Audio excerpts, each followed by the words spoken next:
For 56 years, Daniel Reed ran.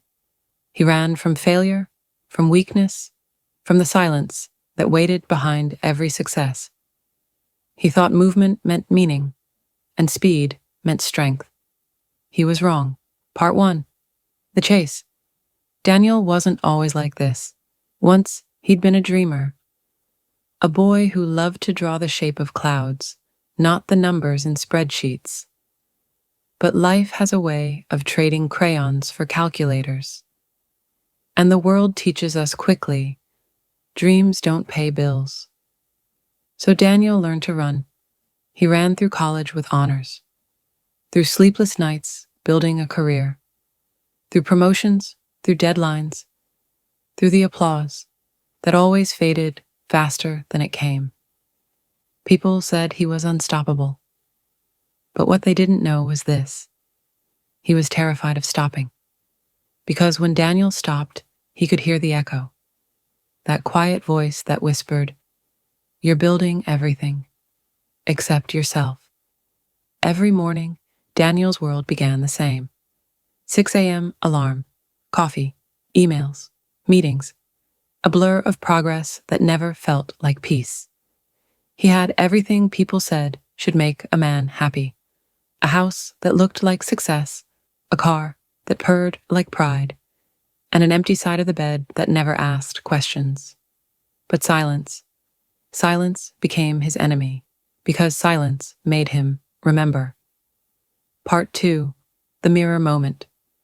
One night, Daniel came home late. He loosened his tie, turned on the light, and saw something that stopped him cold. A picture frame, dusty, half buried under old receipts. It was a drawing made by his daughter. She'd drawn it when she was 8, a stick figure of him, smiling. Underneath, in messy blue crayon, were 4 words: my hero, my dad. He hadn't seen her in years. The divorce papers were signed long ago. Work was always the excuse. I'll visit next month. After this project. After I win this award. But somehow next month had turned into 7 years. And that night, staring at that drawing, Daniel felt something he hadn't felt in a long time. Regret that didn't come from failure, but from forgetting what really mattered. He sat in silence for the first time in years, and the silence spoke. It said, "You've been running so long, Daniel. You forgot what it means to arrive." The next morning, Daniel didn't go to work. He didn't check his phone. He just walked. Through the park he used to take his daughter to, past the old swings, now rusted and still. He sat on a bench, closed his eyes, and let the morning air fill his lungs. And for the first time in his adult life, he didn't feel guilty for doing nothing. He just was. Part 3. The lesson in stillness. Days passed. He called his daughter. She didn't pick up the first time, or the second, but on the third call, she did. "Dad?" Her voice was cautious, unsure. He almost didn't know what to say. He'd spent decades speaking in presentations, conferences, interviews, but in that moment, words felt too heavy. "I'm sorry," he finally said.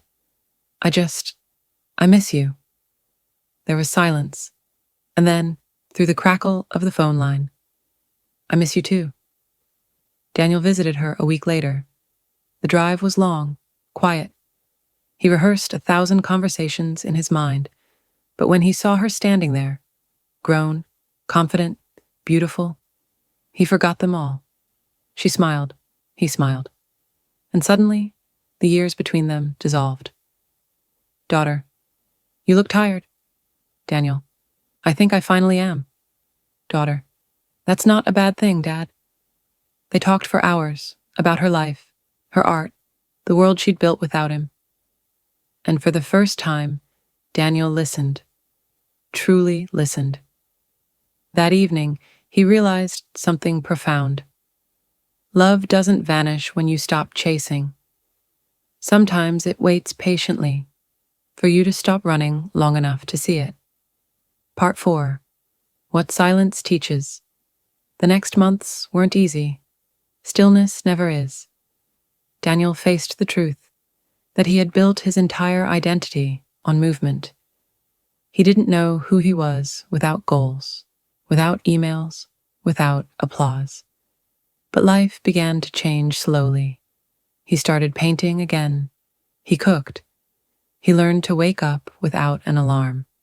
And sometimes, when he couldn't sleep, he would sit on his balcony, watch the city lights, and whisper to himself, "You don't have to win every day to be alive." One evening, as autumn rolled in, he found an old journal from his 20s. Inside was a quote he'd once copied down. "A man who conquers the world but never learns peace has conquered nothing at all." He smiled. It felt like reading a message he'd written to his future self. And finally, after decades, he understood it. Part 5. Letting Go. A year later, Daniel stood by the ocean, his daughter beside him, their hands buried in their coat pockets.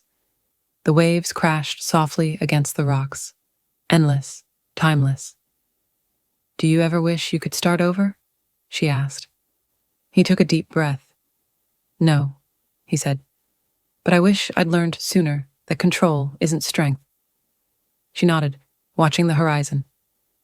"What is then?" "Presence," he said. "Being here, fully. That's real power." They stood there a long time. No words, just the rhythm of the sea and the wind moving through their silence. When they turned to leave, Daniel felt lighter, like he had finally put down the armor he'd been carrying his whole life. Narrator.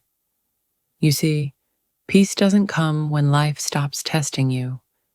It comes when you stop fighting yourself.